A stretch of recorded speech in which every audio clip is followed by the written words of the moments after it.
Hi everyone, David Wood here with Brother Rachid. Brother Rachid, I'm sure you've noticed there's some things going on right now.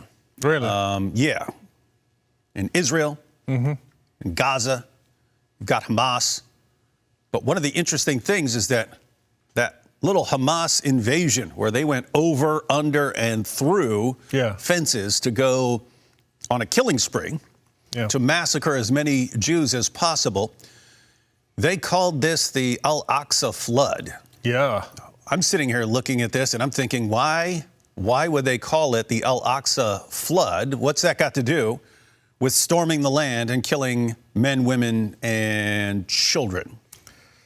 Yeah, they called it Al-Aqsa flood. And if you go back to the history of Hamas, all their operation, all their attacks, they call them religious names. For example, the Saif al-Quds, the sword of Quds, which is the same holy place. They call it al-Quds, Beit HaMikdash. It's like the holy site. Wait, why would they give it religious names? You're saying this has something to do with religion? Of course it has to do with religion. So this whole massacre on October 7th, Hamas is claiming they are doing it for the sake of the mosque, because Jews, every time they enter the mosque, they are unclean, they should not have been there. And remember the intifada, the second intifada started when Sharon entered the mosque. So for them, no Jew, no Christian should put his foot there, because we are unclean and they are the clean ones. That's the first thing. Second, they own that place. They own it because Muhammad went on a night journey there. He tied his Buraq in the western wall and he ascended to heaven from where the Dome of the Rock is right now. He went there, he got the 5 prayers, he came back, he took his Buraq back, and that's why they claim the ownership of that place.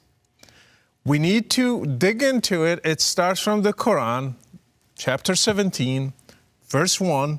Exalted is he who took his servant, Muhammad, by night, so nobody can see him, from Al-Masjid al-Haram, which is where Mecca is, to Al-Masjid al-Aqsa, that place. Note here, back in the days, at the time of Muhammad, he called it Al-Masjid al-Aqsa, but it was a Jewish site.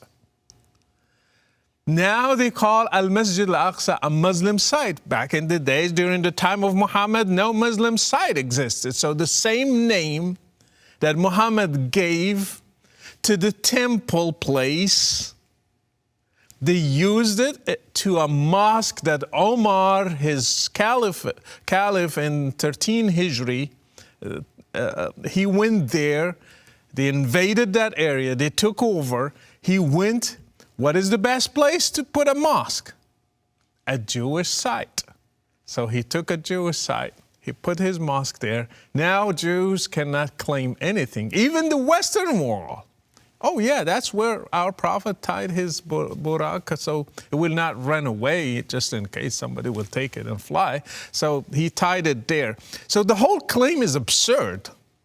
Wait a minute. So just to be clear here, Muhammad takes his night journey, and you pointed out it's a night journey, so no one could see him. But so how many witnesses are there in the Muslim sources of Muhammad flying his magic donkey monster to Jerusalem? And it doesn't matter for Muslims' witnesses. It just Muhammad said it. Said it. It must be. Muhammad said it. Yes. So this is interesting. The same guy, the exact same guy, who says to his best friend, "Hey, Abu Bakr, I had a dream where Gabriel's giving your daughter to me, so she's mine." Yeah. And then, of course, you have to hand her. He has to hand her over. The same guy who, when he wants to expel the Banu Nadir, Yeah. Says, I had a dream. Gabriel has shown me that they're actually gonna plot to kill me, and therefore we need to take their land and kick them out. This same guy who just keeps saying, I have a dream, this is mine, everything is mine, just comes out one day and says, I had a dream, or I had a vision, or I'm taken there on the night journey. And then from that point on, Muslims think that belongs to them. Yeah, and that's it. And they say Jews, they're just lying. There was no temple there. That's what everybody's saying in the Muslim world. They are just lying. We are saying the truth. That belongs to us. And that's why Al-Aqsa is used by all Islamic factions in Palestine. For example, Hamas has a logo, for example, with Al-Aqsa Mosque on it. The Al-Aqsa Brigades, the name tells everything. Their satellite TV, it's called Al-Aqsa. Their radio is called Al-Aqsa. Everything is about Al-Aqsa. Why? Because they want all the Muslim world to join this war against Jews. The only thing they can do it to play the religious element. So this is a holy site. This is a holy war. These pigs and apes are trying to take our own holy site. The second most important mosque in history, they say. It's where Muhammad prayed his first prayers towards that place. You remember that when he prayed, he tried to please the Jews, so he prayed towards Jerusalem. When they rejected him, he switched to Mecca. So they say it's very important. Well, if it was really important, why he switched? He didn't really care. Yeah, it's always interesting how Allah's eternal revelations changed based on Muhammad's feelings when he's interacting with people. The second Intifada from 2000 to 2005, it was called Intifada Al-Aqsa, the Al-Aqsa Intifada. It's made for Al-Aqsa. Everything, we're sacrificing ourselves for this religious cause. So just to be clear, you're saying that the reason they keep giving everything the Al-Aqsa label is for broader appeal to the Muslim community. Yes. That this isn't just us fighting, Jews to retain Gaza or something like this, or to get more independence for Palestinians in Gaza or something like this. It's, no, we are on a mission for one of our holiest sites right now. Yeah. This is why everyone needs to be behind us. It's a holy war. It's jihad. You have to join us. If you are a Muslim in Pakistan, it's your duty to defend your holy sites. So do you want to make it like that? I just want to point here that when Arafat started, before Hamas, Hamas came in 87. Their logos, their speeches, no mention of Al-Aqsa. They didn't care. They were just a secular movement. They were doing what Che Guevara was doing and others. They were just imitating those movements.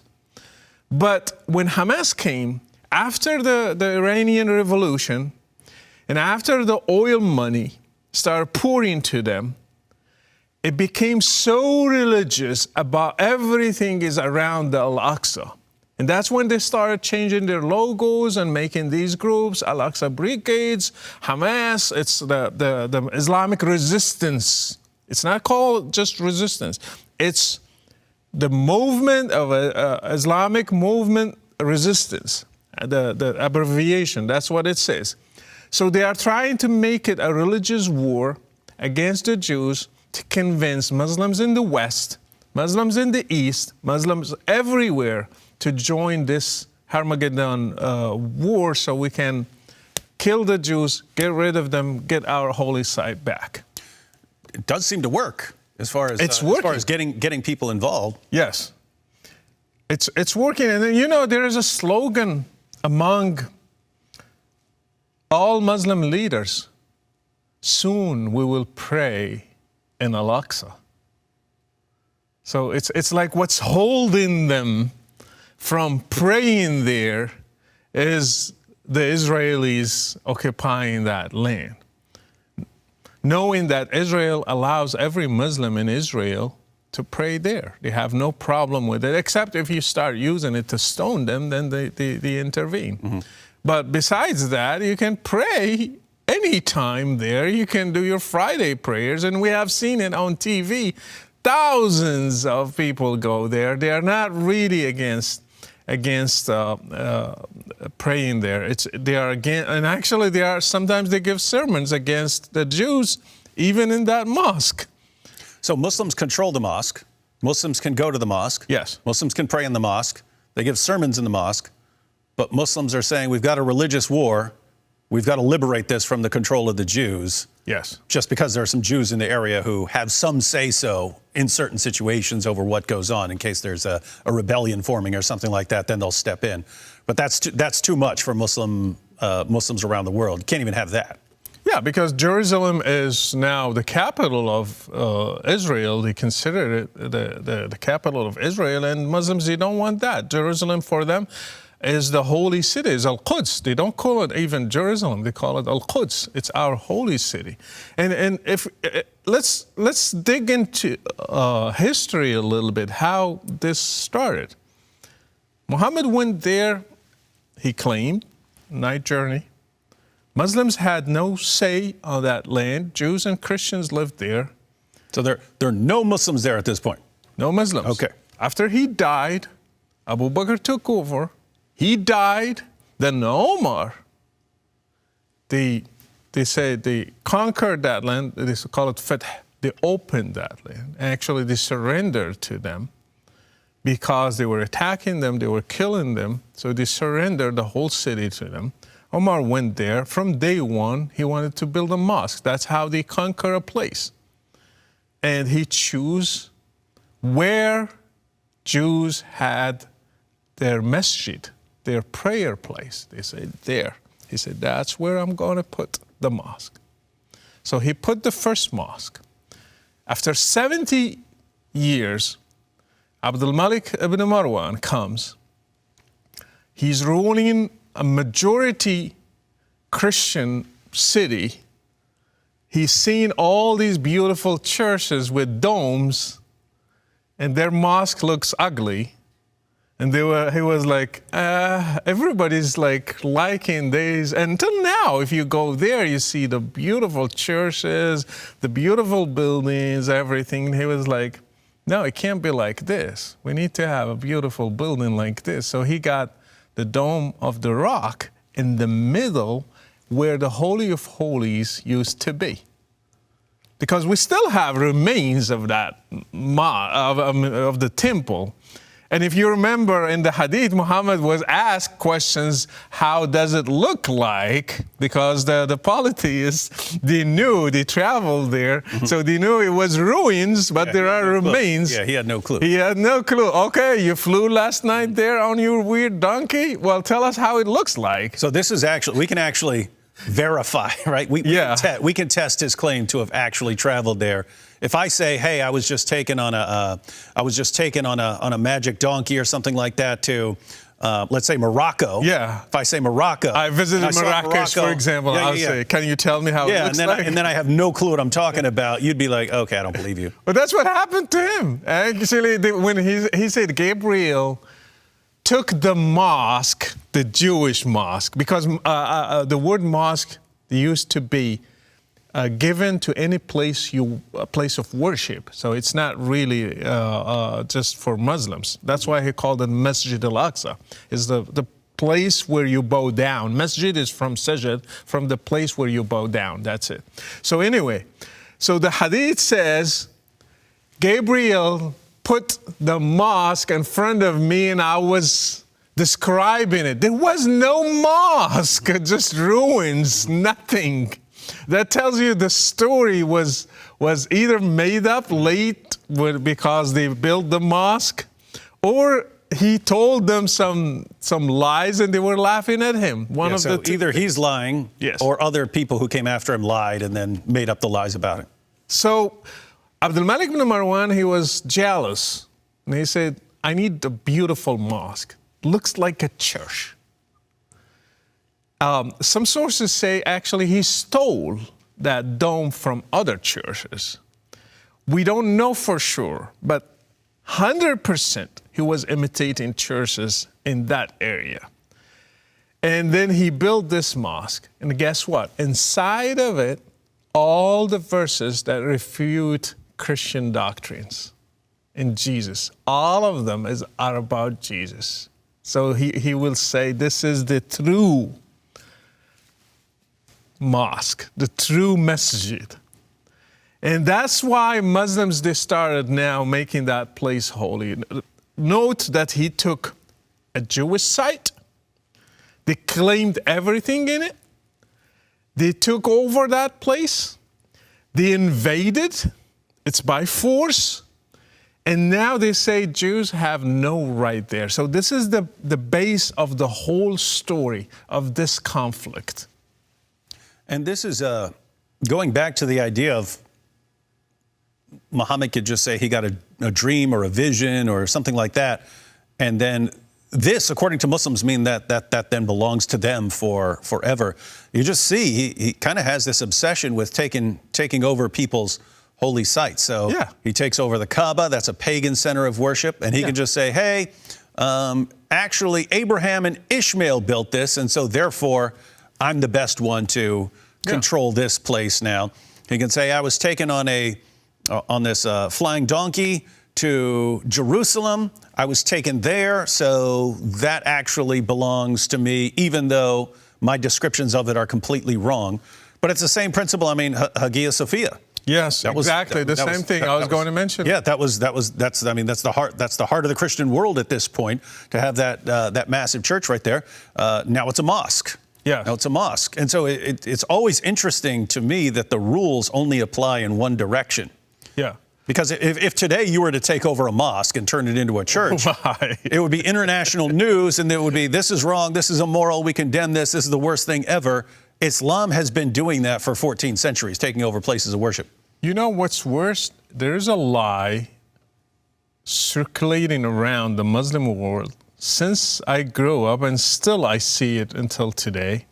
It says that Jews are digging under the Dome of the Rock so they can make it fall down so they can build their temple. I went there, I checked, I went there, they are digging, but not under that. They're digging around because all Israel is history. Yeah. And they are digging almost everywhere. They are finding old kingdoms, they are finding artifacts, they are finding coins. I was there, and they were finding the outer wall of what was David's palace. Exactly, but they are doing it in a professional way with people who know that stuff. They are not trying to destroy anything. For them, everything, Christian, Muslim, Jew, is a capital, a cultural capital for them. Tourists will come everywhere. Christians will go there, will see their churches. Muslims can go there now, especially from United Arab Emirates and other places. From Morocco, they can travel there. They can see their holy places. Everybody can see their holy places. Guess what? In Israel, the Baha'is, for example, they are persecuted in every country. But they have the best temple you can see in the world in Israel. Nobody's trying to destroy it. Muslims, they have mosques everywhere, actually, in Israel. And they are preaching that Jews are pigs, sons of pigs and apes, and Israel is protecting them. Nobody's attacking them. Give me one synagogue in Gaza. Give me one synagogue in the West Bank. They will destroy it next day. Even in the Muslim world, they are not protected. They cannot have one in many Muslim countries. They will be attacked.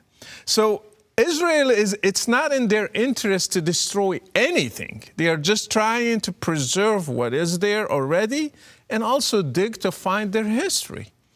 But there is a rumor. They are trying to destroy it so they can build the temple again, and they can destroy so they can incite other Muslims to join this holy war. And so you talked about the rumors. These are the same rumors where Israelis are poisoning the water with sex hormones to make the young girls want to go commit fornication, and Israel is training birds and snakes and so on to be spies and to go and bite people and so on. So there are always conspiracies going on. So you're pointing out that this particular rumor is meant to make Muslims globally concerned that if they don't act now, if they don't do something, Jews are going to dig under there. It's just going to swallow up Al-Aqsa Mosque, and then so they can rebuild their temple. So you have to act now, or it'll be too late. It will be too late. And actually, just in these recent attacks by Hamas, Khalid Mishal, one of their, he's a former leader, but he still has power over the group. He just went on TV and he said they are trying to destroy the Al-Aqsa Mosque to build their temple. And he said again, just in 2023. Now, isn't this interesting? Because it seems like Israel could take the Al-Aqsa Mosque in like 10 minutes. In a second. Yeah. And it just exploded like one bomb and we're done. And they could have used the most recent attack of Hamas as the justification. They should say, hey, they're calling this the Al-Aqsa flood. We can't keep living like this. We're taking the Al-Aqsa Mosque and we just can't have them attacking us based on these things. Could have taken it right there and been done with it, but it doesn't seem like they're actually trying. Nothing prevents them from doing anything to it. They can put a bomb there and say somebody else put it there and explode the whole thing. They can do many things. They have authority there. It's under their authority. They can do anything, but they are not, because they are as any other state in the world. They are trying to protect their culture, whatever, with all religions together. They have Druze, they have the Baha'is. The Ahmadis actually are most protected in Israel than any other Muslim country. They have the Christians, they have the Muslims, and of course atheists, agnostics, Jews. They don't care about this stuff. Actually, it's a secular state. They will be like, as long as you respect each other, as long as you don't harm each other, everybody's welcome to have his own religion here. And so the theory of lots of Western college students and journalists and so on is, well, if you just take that place where you've got Muslims, Jews, Christians, other groups. I mean, you can walk through Jerusalem. You hear the call to prayer, the Islamic call to prayer over loudspeakers and stuff like right there in Jerusalem. The idea is we'll just hand that over to Hamas and then problems will be solved. Exactly. And tell me how many Christians now live under Hamas? How many Baha'is? How many Druze? How many other religions? If somebody converts to Christianity now under Hamas, somebody like me, he will be killed before. The same day. And people got killed, actually. Christians and converts got killed in Gaza just because they left Islam. It's like ISIS, it's like Al-Qaeda. It's now no different. If you read Hamas charter about like what's their plan, it's an Islamic state where they will apply Sharia, and Muslims and Christians and Jews have to live as dhimmis. Other religions, they have no right to exist because they are excluded from that. But Christians and Jews have to pay jizya in order to live in their Islamic state. So if, let's say, we give that whole country to Hamas, we will have an ISIS state. And so you have calls within Islam for jihad, of course. You have commands to violently subjugate the entire world. Muhammad said that he'd been shown in a vision, another one of his famous visions, said he saw the east of the east and the west of the west, and he saw that all was under the control of Islam. So Islam is actually going to subjugate the world. If you're a Hindu or an atheist or something like that, the options for you are going to be convert or die. If you're a Christian, or a Jew, you're supposed to have the option to become dhimmis. Depends on how enraged the Muslim community is at you. I'm not sure they would be giving Jews the option of becoming dhimmis at this point. But in theory, they're supposed to have the option to become dhimmis. But the overarching goal is always the subjugation of the world. Yes. But you have local groups who understand, hey, this is my part of it. Yeah. Like I'm not fighting in Pakistan. I'm right here. This is my job. Yeah. And you're saying like a group like Hamas, they have the same goal as a group like ISIS. They're just in a different area with a different job that they have. Our job is to conquer Israel and make it an Islamic state there. Yeah, they believe their first fight is there. Other fights will come later. And there was a saying actually among many Islamic groups, today is Saturday, tomorrow is Sunday. So we will start with the Jews first, we'll go to the Christians next. And then this was famous. So again, it's a religious war. So using Al-Aqsa as a rallying cry. Yes, something that will gather all Muslims. Remember, Hamas is a Sunni group. Hezbollah, which is helping Hamas, is a Shia group. Iran is a Shia state. Qatar is a Sunni state. But they all gathered, Shia and Sunni, they killed each other through history. Mm-hmm. From the first generation. From the first generation. And Muhammad said that Muhammad was asked, what's the best generation of Muslims? He said his generation.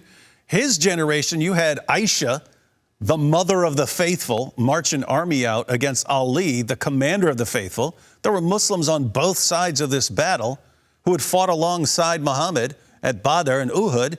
Yes. And now they're slaughtering each other in the name of Allah. Yeah. And that's the best generation. This is why it's so difficult nowadays to say, hey, Sunnis and Shias, stop fighting and so on. You guys stop fighting when, wait a minute, the best generation almost annihilated itself killing each other. And yet even this group, 14 centuries of fighting between Sunnis and Shias, and there's one thing that will unite them. Yes, exactly. So they united. They killed each other. They hate each other. Until now, they celebrate the death of Aisha. The Shiite, they celebrate the death of Aisha. They call Abu Bakr and Omar, they call them thieves and liars and bloodsuckers and all kind of names. But they all came together against Jews because the enemy of my enemy is my friend. So we become brothers. Let's help each other get rid of the Jews. Let's not look at our differences. Qatar is funding them, hosting their leadership. Even they are Sunnis, and Hezbollah is helping them, even if he is Shia. Iran is helping them with weapons and training, even if they are Shia. For them, the most important thing is let's try to get rid of the Jews, of the state of Israel. Let's get back Al-Aqsa Mosque. Let's unite for this holy reason first and solve our differences later. Yeah, and lots of groups seem to have that same mentality. It kind of reminds me of like the LGBTQ against Islamophobia, right? Like, hey, let's unite now and settle our differences later. Well, and they're supporting now the Free Palestine, and I'll be like, we are welcome to live under Hamas jurisdiction. Yeah, just try it. Matter of fact, just go spend a month there and then come back and tell us if you can come back. Yeah. So here we have this situation where what people hear today is this is a political issue. There's a persecuted, oppressed group of freedom fighters who are simply responding to an invasion of Jews that took over their land, and they're trying to get it back. Total nonsense. That's not what happened at all. There were always Jews there. There were always Jews there, and there was no Palestinian group. It was part of the it was part of the Ottoman Empire. Yeah. Ottoman Empire gets defeated, and the nations in control agree that Jews should have some land on there that they control themselves because the other groups want to exterminate them. Yeah. And so but then it gets spread into a myth, like Jews just moved there and kicked people off their land. Not what happened, but it gets represented as this sort of political situation. You're pointing out that for Muslims, it actually has it's a religious issue. And in order to rally people around their cause, they appeal to the religious issue. And the real basis in Islam for them controlling this land is Muhammad stepping out one day and say, hey, I flew on this magic donkey and it took me there. I'm going to describe the place for you. And those of you who've been there, you'll know I have no clue what I'm talking about. And therefore, I really didn't go there. Yeah. But nevertheless, you can't say that because you'll get your head chopped off in Islam if you say, no, Muhammad was wrong. He didn't actually go there. And so that's why we have all these problems going on right now, because 14 centuries ago, the most obvious false prophet in history said, hey, I just got a dream of this place or a vision or whatever. But now that's ours and we got to fight forever. And imagine like people who have every stone there cries, there was a temple, there was a Jewish presence there. Every stone you go there, it will show you that. They have no rights there, but the ones who had just one dream, one vision, they have the right there. It's just like so absurd, so nonsense. Even today, Hamas, for example, the guys who are carrying the attacks, each one of them, when he dies, they call him the martyr so-and-so, the martyr Muhammad, the martyr Ahmed, the martyr whatever. You just add the martyr. Today, the martyr win. Because they have been taught this is a religious war. When you die for this cause, you go to your 72 versions. Basically, I just showed that they don't go straight to the 72 versions. They stay in a stomach of a green bird, waiting for the end days until that happens. They are just waiting in the waist of inside a stomach, and the birds are flying all over the place with the martyrs inside. It's a weird concept, but I think they deserve to be there, like where all the stuff inside a bird. They deserve that place. But anyway, going back to the topic, they are calling them martyrs because it's a religious war.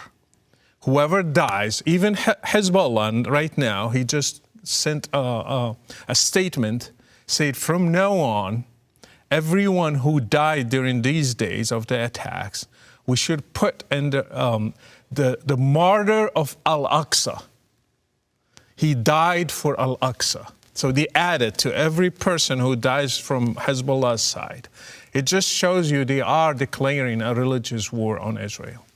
And lots of people don't understand the psychological impact these teachings have on Muslims. Yes. Muhammad said in the Quran he didn't know what Allah was going to do with him. Yeah. He didn't, and this is in the context. This is even in the context of salvation. The hadith that's connected to that. A Muslim, Uthman, different Uthman, not the Caliph Uthman, but a Muslim named Uthman dies, and then a woman says, "Oh yes, he's blessed in paradise now." And Muhammad says, "What are you talking about?"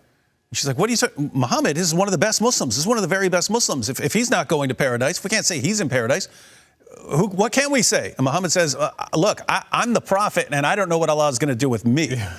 So you don't have a lot of assurances of salvation in Islam, except if you're the martyr. Yeah. And so if you're notice from just a psychological perspective, if you're a Muslim growing up and you've done all kinds of things and you're hoping you get to paradise, but wait a minute, even Muhammad didn't really know, according to the Quran, what's going to happen to him. You have all these other Muslims, and they didn't know what Allah is going to do with them. And even a really, really great Muslim, Muhammad says, you don't know what's going to happen to him.